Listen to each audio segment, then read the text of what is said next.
ጥርሷ የሚመስለው የዴጋን በረዶ አረገችው ልቤን ያልታሰረ ነዶ ትላላችሁ። እንግዲህ ሄሉሻ እንደዚህ ፏ ሸብረቅ ፈገግ ብላ የመጣችበት ምክንያት ምንድን ነው ትላላችሁ? ትናንትና እንግዲህ የተፈጠረውን ነገር አይታችኋል። ዛሬ ደግሞ ከኤሪክ ጋር እመኑኝ እመኑኝ ወይ ምሳ ወይ ራት ግብዣ ፏ ሸብረቅ ብሎ እየተጎራረሱ የሚመጡበት ሰዓት ነው። እኛም እንግዲህ እነሱ ወደ ግራ ሲሉን ወደ ግራ፣ ወደ ቀኝ ሲሉን ወደ ቀኝ አብረን የምንነፍስ ንፋስ ሆነናል ማለት ነው። አሰላሙ አለይኩም ወራህመቱላሂ ወበረካቱ። ውድና የተከበራችሁ የህይወት ተከታታዮች እንዴት ናችሁ? ደህና ናችሁ ወይ? እኔ ያለሁ አልሐምዱሊላህ። ለቻናሌ አዲስ ከሆናችሁ ላይክ፣ ሼር፣ ሰብ እያደረጋችሁ አበረታቱኝ። ከጎን የሆናችሁ ደግሞ ለምታበረታቱኝ ውድ የሀገሬ ልጆች ክበሩልኝ፣ ከልብ አመሰግናለሁኝ። በያላችሁበት አላህ ይጠብቃችሁ፣ ሀሳባችሁን አላህ ያሳካላችሁ፣ ከመጥፎ ነገር አላህ ይጠብቃችሁ፣ በተጨነቃችሁበት በተቸገራችሁበት ነገር አላህ ከጎናችሁ ይሆንላችሁ ማለት ነው። እና እንግዲህ እንዳልኳችሁ ሄሉሻ እንደዚህ ፈገግ ፏሸብረቅ ብላ የመጣይበት ምክንያት ምንድን ነው የሚለውን ነገር አብረን ምክንያት ይሆናል ማለት ነው። ምንድን ነው ምክንያቱ ትላላችሁ? እርግጠኛ ነኝ ከኤሪክ ጋር ዘና ፈታ ብለው ሊመጡ ነው። እንዲሁ እንደዚህ በቀላሉ ፈገግ አትልም። በቃ እየሳቀች እንደ ባለፈው እየተቅለሰለሰች ከጎኑ የምትሆንበት ሰዓት ነው። ምክንያቱም ትናንትና ከኤሪክ ጋር ምንም አይነት ችግር የለም። ችግር የነበረው ኤንዲን ነበረ። ኤንዲን ነው ማለትም አንተ ገንዘብ እየተቀበልክ ነው እኔን ለማገናኘት ብላ የተነጋገሩት እንጂ ከኤሪክ ጋር ምንም አይነት ግንኙነት እና ጸብ አልተፈጠረም ነበር። ዛሬ ያንን በተመለከተ እንግዲህ እሱም የወደደና ያበደ አንድ ነው ብሏል። በሄደችበት እየተከተለ ብታስቀይመው ማንቻ አላስቀየምሽኝም፣ እኔ ወድሻለሁኝ። ባለፈው ራሱ እንደዛ ስታስደበድበው ስለወደድኩሽ ስላፈቀርኩሽ ነው ወይ ሁሉ የሚደርስብኝ፣ እኔ ግን መቼም ተስፋ አልቆርጥም ብሏል።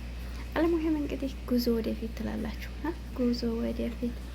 ፍቅር እኮ መታደል ነው። እውነት የሚያፈቅራችሁን ሰው አላህ ይስጣችሁ። የሚያፈቅራችሁ ሰው ካለ በህይወታችሁ በቃ ደስተኛ ናቸው። ለምንድን ነው በቃ የሆነ ብዙ ነገሮች ነው የሚሰሟችሁ በህይወታችሁ። የሚወዳችሁ ሰው ቦታ ያለው ሰው ካለ ሀታ ደስታችሁን ብቻ አይደለም ስትከፉ ራሱ እሱ እንዳለ ይሰማችኋል፣ ካላህ በታይ ማለት ነው። እና አለልኝ በቃ ድክመታችሁን፣ ችግራችሁን፣ ጉድለታችሁን፣ መከፋታችሁን ሄዳችሁ እሱ ጋር ነው እንትን የምትሉት። እና የሚወዳችሁ ሰው ይስጣችሁ። እናንተም ባይሆን የሚወዳችሁን ሰው እሱ ስለወደደልኛ መንቀባረር፣ መኩራት፣ እሱን ለመጉዳት መሞከር፣ እሱን በቃ ወዶናልና እያልን በእሱ መጫወት አይደለም።